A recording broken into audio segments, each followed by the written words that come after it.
in the world. That is where our manifestations are honored, where they go faster. And it begins with the concept of synchronicity. If synchronicity is real, then we live in a spiritual universe. And synchronicity is a perception of meaningful coincidences. And everybody's had a synchronicity, right? Probably part of the people viewing right now, they can point to some reminder or some old, friend calling them and saying, this thing is happening. It's a mysterious coincidence that has meaning that we can see, and we may be thinking about moving into a new career or a new level of something else we want to do with our lives, and we wonder how that can happen. Maybe it's teaching, and then you sit on a bus or sit on a train, and the person beside you is a retired teacher telling you the secrets of teaching and how you can not get burned out and how you can stay inspired. Well, was that a random chance? No. Well, can you break that down and say, what are the mechanics of synchronicity? How does the universe really work in lining that up, if you understand it? Absolutely. The first thing is to expect synchronicities. We're trained that this material world operates by pure chance and whatever we can figure out to get done with our egos, and there's nothing else going on. But really there is a kind of path of destiny waiting for every person once they begin to expect synchronicities. And that begins with waking up in the morning and thinking, okay, here's where I am in my life. What do I need? A problem solved? What do I need? A next step in something I'm creating? What do I need? What is most up in life?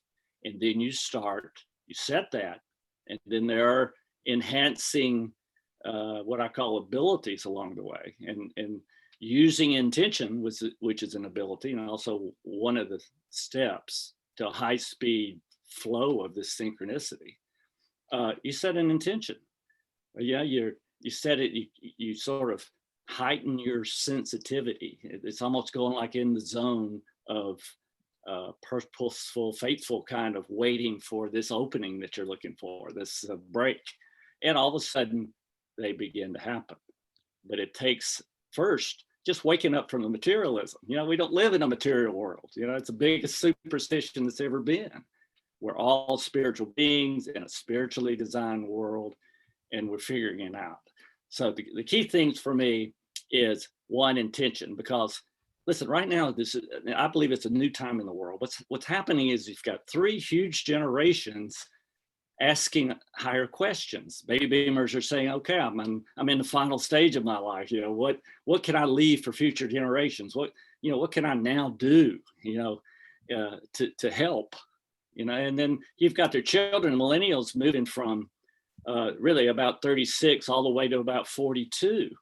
And that's the age, it's really an astrological happening where Pluto squares where you were where Pluto was when you were born. But what the feeling is, okay, I'm 38, pushing 40, I've got a job, and maybe right now it's like I have had a job, but maybe I've done relationships, maybe I have children, I've kind of moved into my responsibilities. But what do I really want to do in life? That's what happens at 40 to everybody. What do I really want to do in my life? It seems like it's half over. Oh my goodness, right? So these are two huge generations asking this larger question. And of course, the older children of millennials are facing college with the same kind of, how do I get educated without going broke? What do I really want to do? Can I make it on my own? I mean, all these things. And what does that do? And let's add one more. We've been shut down. All our usual preoccupations when we start not wanting to look at our lives too fully, we get in all these things and fun things with other people, and we're having fun, and we try to just delay this feeling that there's something we ought to be doing in life. But this shutdown, this big shutdown has had put us, isolated us back on, it's just you and your spiritual consciousness. What do you do? How are you going to get going? So it's a big reset, adding on all this other higher asking. So I think it's a time of expanding consciousness at the very time that we may feel like the dark side is trying to capture the world. But it's a reset. It can be a reset. And I believe that's what's happening. There's never been more meditation in the world. It's more than ever before. And our ability to manifest is going up, but we have to step into this flow of synchronicity. Deepak calls it a synchro destiny, right? There's an air of destiny. And it's not about being famous. It's about figuring out what your truth to tell is and what your role is in helping humanity evolve to a greater consciousness, because that's what turns us on, turns our souls on, gets us in harmony with what the spiritual universe is rewarding. So, it's a choice though. You have to wake up in the morning and start looking for these tiny miracles called synchronicities.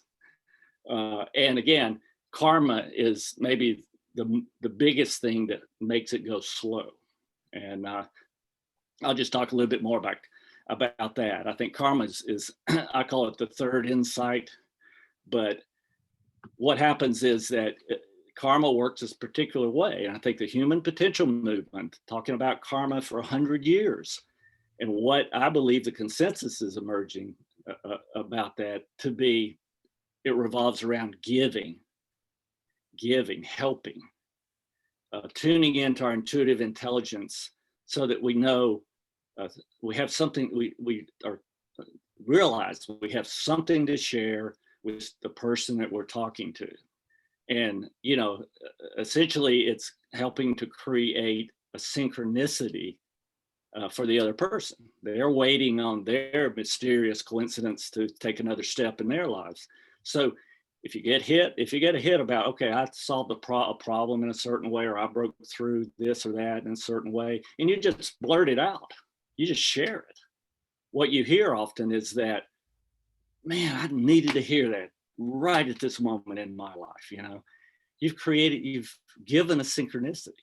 And if we get to the point where we're tuning in intuitively as to how to help people, and not forcibly, you don't worry about giving too much. That's an ego trip, right? We're talking about sharing, intuitively sharing something with people, creating a synchronicity. Now, what happens when we do that kind of giving is that we draw more givers into our lives, more people coming into our lives just as mysteriously to give us, opening a door of opportunity for us. That's the way the universe is really designed. But you have to get on to really feel the surge of this flow. You really do have to think about whether you're giving or whether you're taking. The dark side is out there. They think it's all ego, it's power, it's money. They want to convince us that, we don't know what we're doing. They're going to take care of us. This is all a hoax by a bunch of Nazis. So what we have to do, though, is not go to war with the dark side. We just have to exemplify the light side. And I believe one of the themes in my books is that the dark is getting darker and the light is getting lighter. It's time to choose right now. But the life, the world in the light side of helping, good karma, little miracles coming along.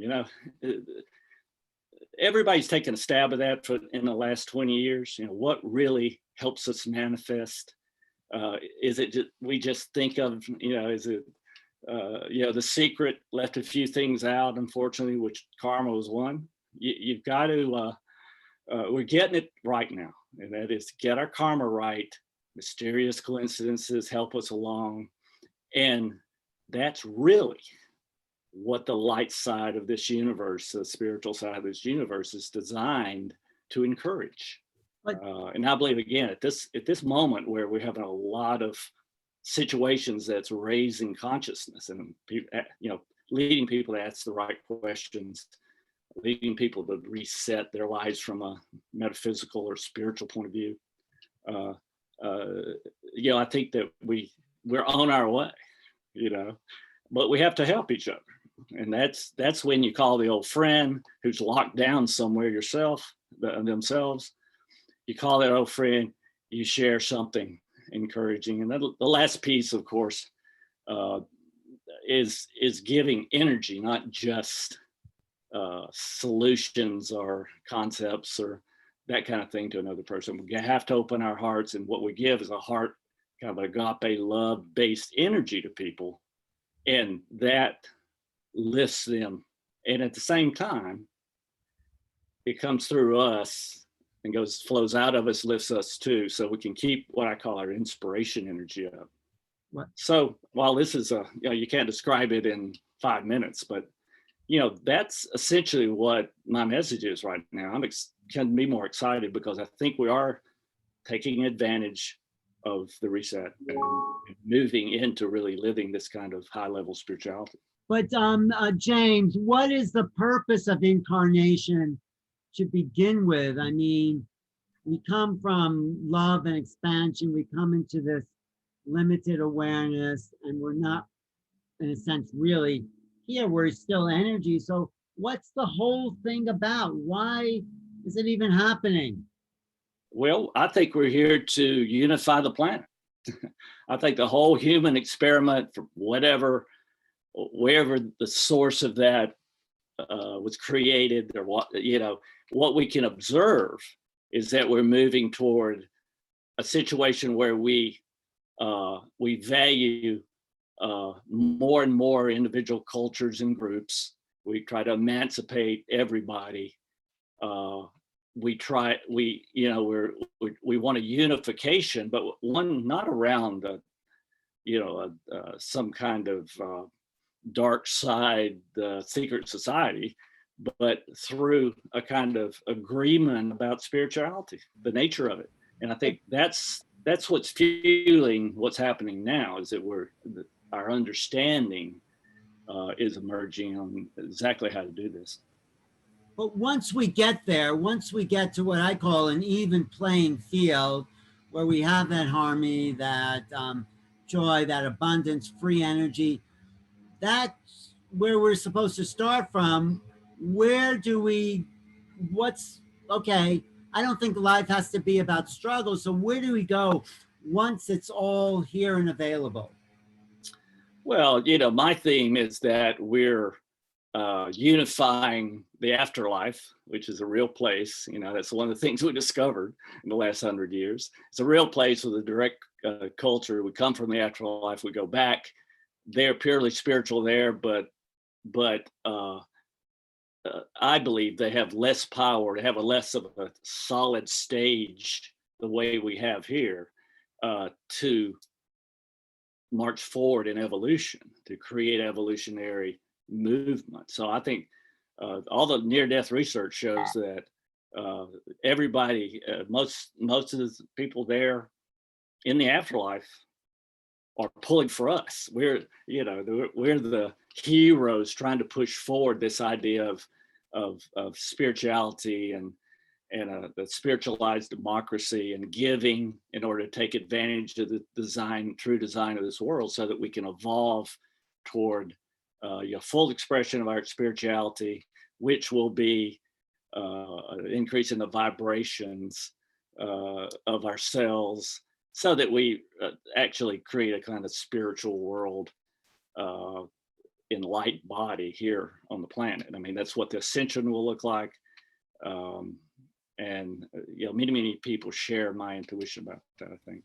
Right. No, thank you for that. I just want to tell people tuning in now, this is Alan Steinfeld. I'm talking to James Redfield, who was really the genius behind bringing a contemporary understanding of spirituality to the mainstream. So where's our evolution? Where are we going? Because this is, what you're talking about is what we've been working on for thousands of years, but I think there's an evolution to spirituality in general. So where do you see the future destiny of humanity?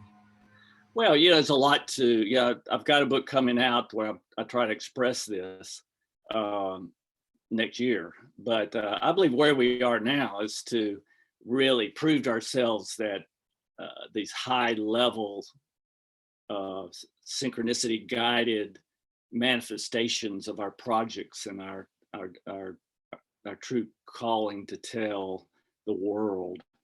I think it's moving. It's going to move into more unity. Right now, there's we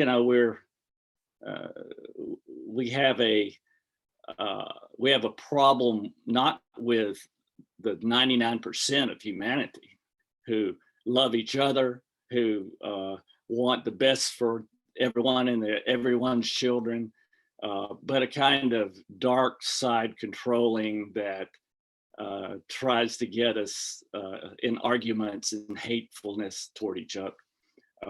That's, as you might agree, that's a CIA operation. and the breakthrough, though, is not to hate the dark side. Hate the people controllers, as I call them, because as soon as you start hating, then you're one of the controllers, right? So it's important that we just represent the light side in terms of inspiration, energy, getting into a flow where our synchronicity can open doors for us with our projects. We can't live in a material world and do this. It's not material. It's spiritual. We're light bodies moving into a higher vibration. So and love is the measure, right? We have this ability to open our hearts into this very centered, very, I don't want to use the word powerful, but very influential ability to give energy to the world. And that's the measure. You can't talk about quantum physics all the time and get there. You have to realize that this is all consciousness is spiritual consciousness. And what happens is if that's the measure, then opening the heart is the way to do it. And I think through meditation, that happens because it keeps us in the light side. It keeps us loving, and it's keeping that energy in the world. There are a lot of psychopaths out there. When you talk about the dark getting darker, it's what we're seeing revealed is all the psychopathic control that's been going on for centuries. And I can just point to the pharmaceutical companies. They're so jaded that they're just making money. They're trying to think of every vaccine possible, and whether they're up to children, giving children 71, during their childhood. No research. Nobody's able to research it. Has no research. You can't sue them. This is a dark side operation to ruin the health of the world, right? And so it's the sort of bridge points right now are making sure that we have we can choose our own medical solutions, and to go back to a more organic look at that, and not take all the drug route, because there are problems with lots of drugs, and especially vaccines. I think that's what this time has been about, this time of reevaluation of ourselves, quarantining, being more with yourself, seeing what's more of value. I'm curious though, and we're going to do a meditation soon, like a minute or two. How did you get to such an aware place? And also, where are you going? So first talk about how you found this sort of real enlightened sense of being in the world. Well, I grew up in a particular church that wasn't really, you wouldn't call it fundamentalist religion at all, but it was kind of a lived out, love-based small community and small church. And, I just looked around. I mean, they didn't have a lot of psychological explanations, you know, but you know, they were living out this love connection, and when with it comes, you know, all the best of our creativity, our intuitive intelligence, where we get real hits about not just what to do so more synchronicity and tiny miracles can happen in our lives, but also to know what move to make to avoid trouble, you know, avoid these traps that are out there with you know, the dark side trying to convince us to follow, you know, a materialistic solution to life's issues, right? And from health all the way to trying to convince us that it's really okay for them to put nanotechnology into our bodies so we can be surveilled from space. You know, that's not okay. You know, that is how you know it's the dark side. It gives them money and power, but you know, we have to represent again something different. But you had a personal awakening. You had a moment where, boom, it all came together for you, and then you saw the energy, the light, the synchronicities, the light in the dark. Can you just talk about that moment for a second, and then we'll go into the meditation? Well, you know, I think we, you know, once we start opening up that place where we know we're a spiritual soul, what happens is that we go, yeah, we open up that a little bit more and a little bit more. We start to get intuition that gives us hints, little daydreams, little promptings that are trying to clarify what we came here to do. Each of us came here with a truth to tell, and you know, that's and it can express, it can grow in us, and the place to tell that truth will unfold. So it's believing in that there's a meaningful kind of self-discovery called synchronicity and intuitive intelligence that can guide us, you know, and we're waking up from this materialism that we're just here, and we're, you know, material bodies that ultimately fall apart, and we can't do anything about it except take drugs. You know, this is a world to wake up from and move into, you know, something more spiritual. So I had that moment of clarity, you know, that moment of, hey, you can write about something.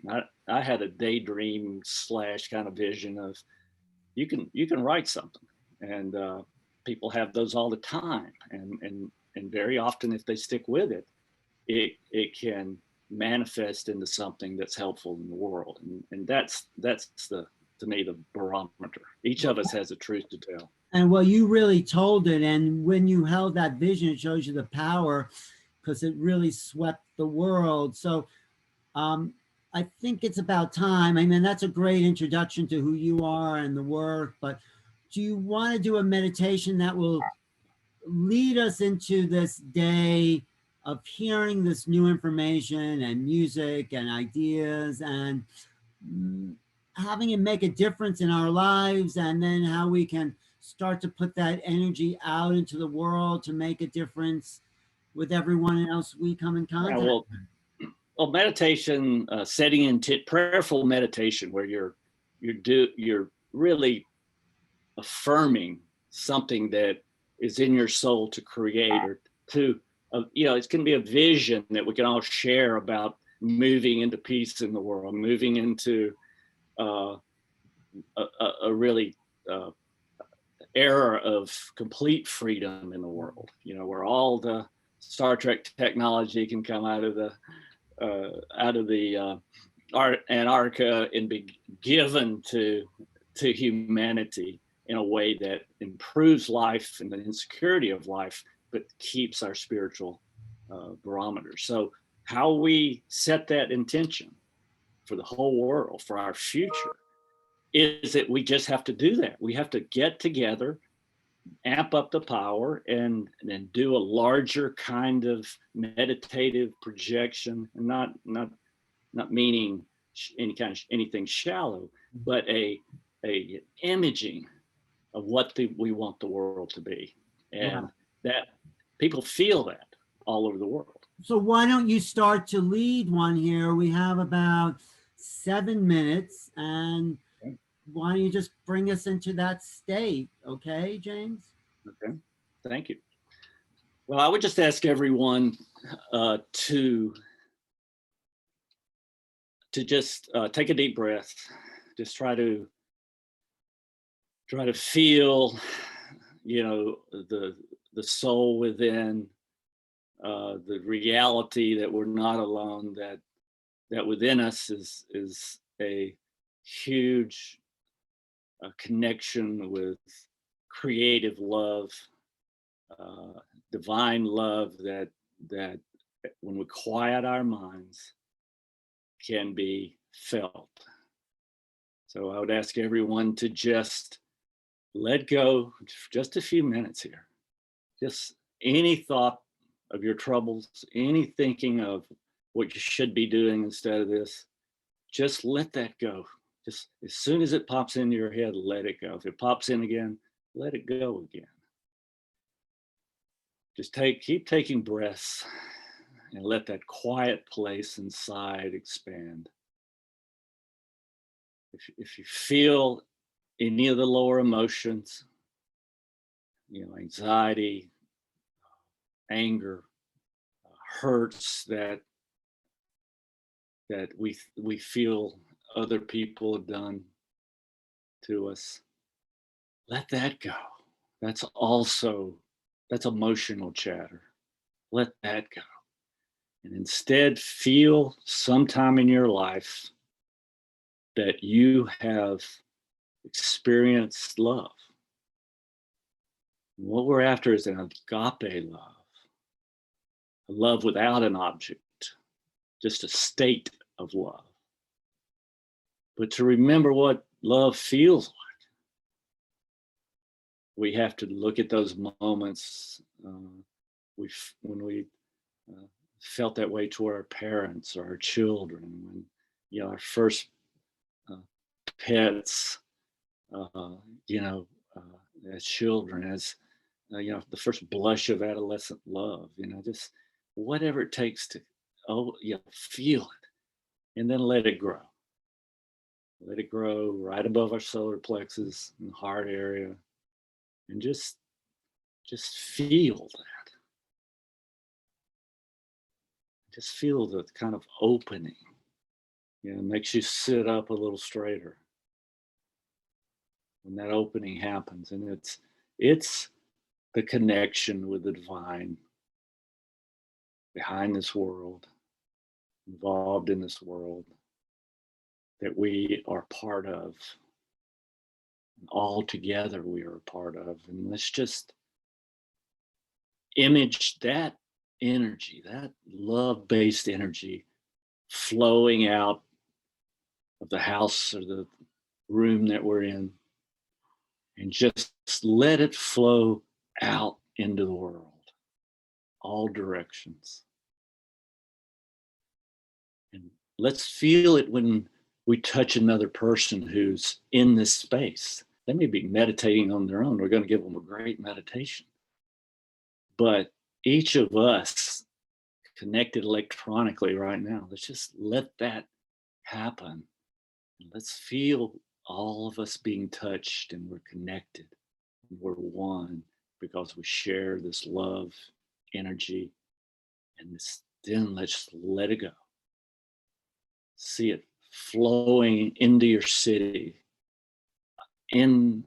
out the borders of your state, around the world, all the way until it splashes against each other around the world.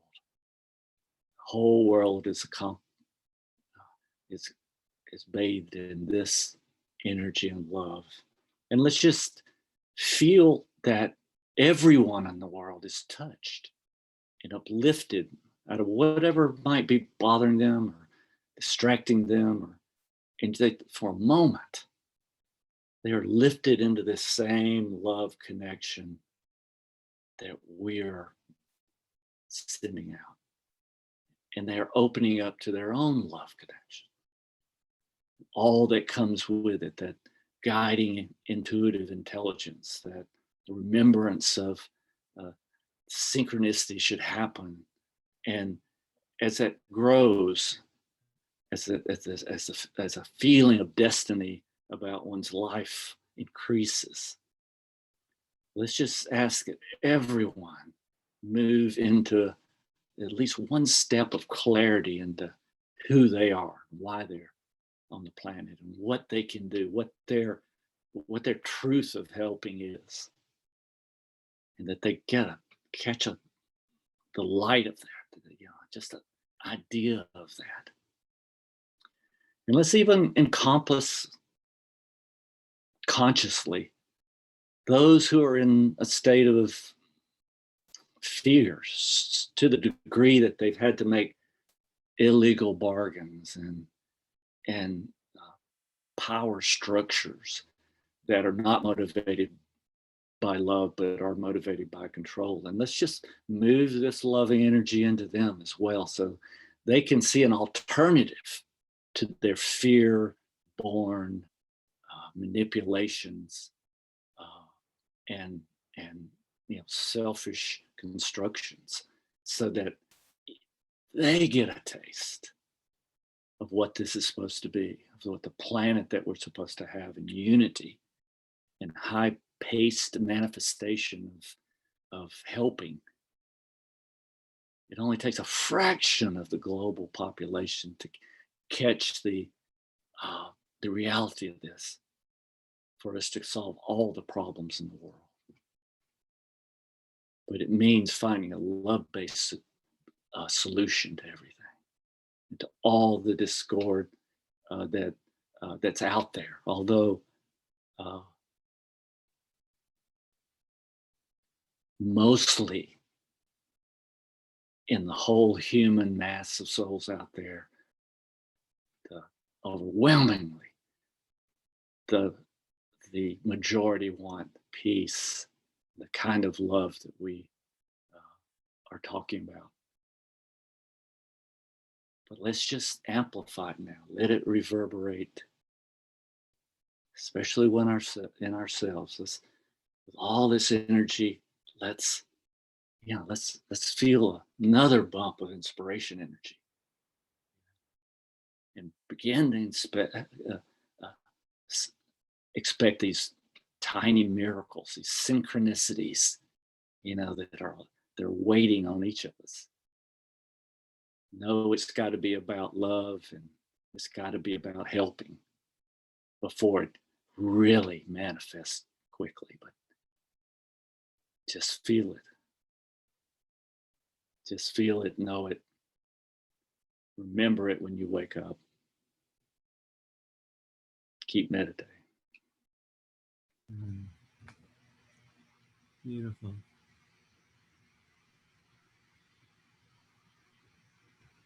Wow. All right. Thank you, James. I really went deep. Much fun. That's great. Synchronicity is just the universe telling us we're on the right track, isn't it?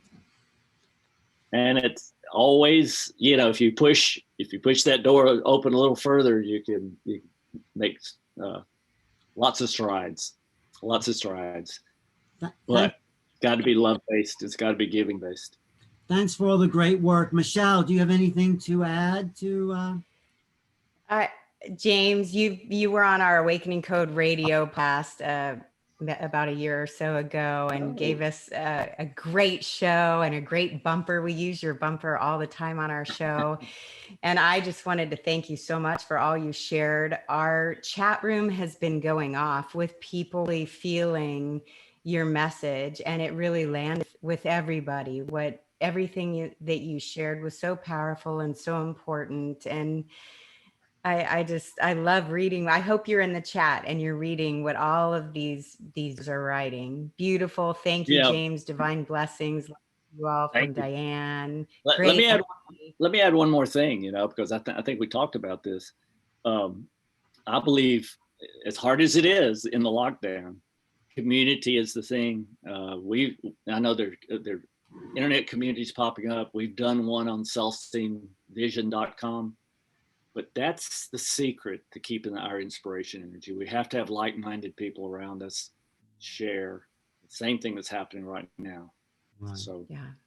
Well, kudos to That's Neil. what this Port Ascension event, if you didn't tune in before with some of the other people that shared, it has been the most epic conference summit ever. I mean, it has been so aligned with our higher purpose and our vision for what we want to see in the world. And Alan and Shariah and the other hosts have been doing a fabulous job of keeping that connection going. And we're even more connected than person because we've got the chat and we've got, everybody on our screen. Yeah, we love those hugs and everything, but the feeling of connection through this event has been through the roof and we're all buzzing from it. It's just been fabulous. And you know what? The adversity made it even stronger. You know, what we had to deal with, what Neil had to go through, has brought this community even closer together in a more powerful way. Right, Neil? Absolutely. Yeah. It's been so great. And just everybody coming on there, everybody that I've ever had a connection to or resonated with, being able to be a part of this big family, and James and I have been working together for the last couple of years now, done a few events together. And I like to think that we're friends and we're having a good time together. Like every time we hang out, we have such a great time. And so I'm just so glad that you got to, because to me, when I think of meditation, I really think of you because you talk about it so often, and you facilitate meditations, and really that is your message, is to take that time for yourself and to like focus your energy. And, so I thought it would be perfect for you to start out the last day, because we've been going up like this, like up until yesterday night. Now, as I was saying to Shariah earlier, we're going to gently go back down. You know what I mean? So that's what today is about integration. So thank you, James. Wow. Integration. I just want to acknowledge you, Michelle, for being such a great team player as well, picking up the pieces, moving forward, bringing it together. We all need to have each other's back like that, and you're great. I like to consider myself a sidekick, a cheerleader for everybody that's doing good works in the world. And that, anywhere I can help, it's my honor to be able to jump in and help where I can and just watch everybody shine so brightly, and just seeing the chat, and it lights me up to see what all of our watchers are saying. All the viewers are being so uplifted from the information being shared. I think we're all realizing we're not alone in this, and we need to link arms and hearts as we go through this portal to ascension. Right. I think that's what's so epic about all the people that Neil has brought together. They each have a piece with their own unique flavor that's added to the whole. This is synchronicity at its best, James. We're all synchronizing to make the bigger consciousness. Without a doubt. Yeah. Without a doubt. It's there's a lot of, I just really think there's more meditation going on than ever before, and we're seeing the results. And that it happened synchronous to this, this lockdown, is just the greatest silver lining of all, I think. And that's the position to spring forth again with high creativity. Right. It's been easier for me to meditate where there's been less activity. I've been able to drop into deeper places. So it's interesting. We've been supported that way. That's my feeling. Right? Yes. Yeah. There's less stimuli, in the world. If a few weeks ago, I kind of say jokingly, but I was like, oh my God, 90% of all the fun in the world has stopped. External fun for sure. So we now have to find how to be joyful within. And that's the challenge. And that's, I think, the benefit of this time is that we had to go within. And maybe that's partly what it was all about, to bring us in to who we are. And so that is the opportunity we're confronted with. Right. There's another way to change the world. So wait, I just want to ask James, what's coming up for you? What's your next project or book coming out? Well, we're getting the internet community off the ground, and it's it's a community of people who are interested in high level creativity and breaking out a heart led kind of something they want to do in the world, create and help with. And then I'm working on a new book that'll be out next year using the Enneagram. I think it's the quickest way to find our missions. Is to know ourselves through the Enneagram, and I've had a lot of fun with it, and you're blowing my mind right now by that, because just yesterday I started to make an appointment with somebody to do my Enneagram. Just yesterday. Yeah. And we hadn't discussed it on the show. So this was totally outside. We had a Shannon Nicole Bobo on Awakening Code Radio, and that's what she does. And she reached out to me yesterday, and we're trying to find the right date, but that's how the universe works. About the types, right now, the state of the Enneagram is, of course, it's growing, it's unfolding. Right now, there are 9 types. I think there might be 12, but I'm not going there yet. But I think that what we get in the types are not, people don't like to be typed. Wait a minute. The thing about the Enneagram, though, is it's creative types. And it's almost like the intuitive channel of helping coming through you.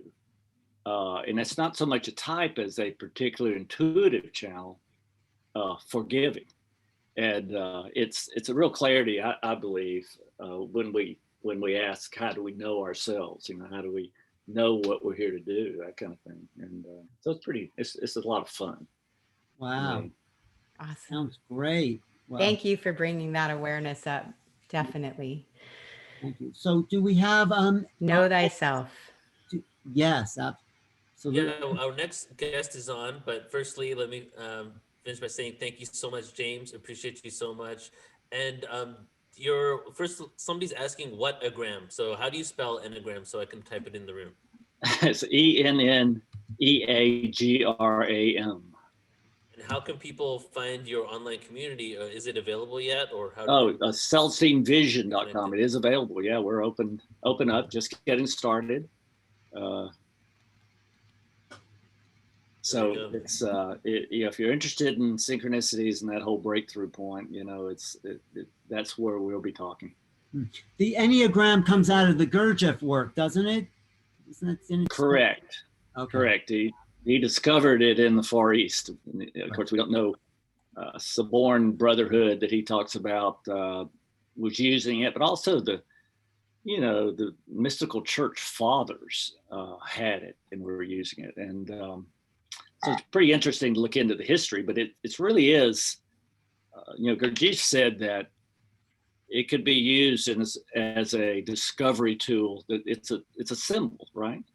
So the symbol could be used as a discovery tool in anything, but into human personality and spirituality is what he got started with it. And that's grown along with the human potential movement. It made its way through Esalen Institute. They popularized it in the West. But it's all these, a lot of people made a contribution as to how we should use it. Right. Great. It's like another way to slice up the pie. We have astrology, numerology, birth signs, and the human design. Yes. I Ching. Yeah. It's just another way to look at the self, and I think it's all valuable. So, thank you. Thank you, James. Thank you, James. Love seeing you.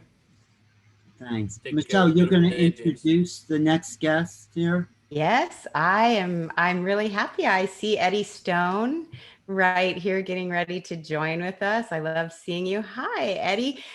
I haven't met you in person yet.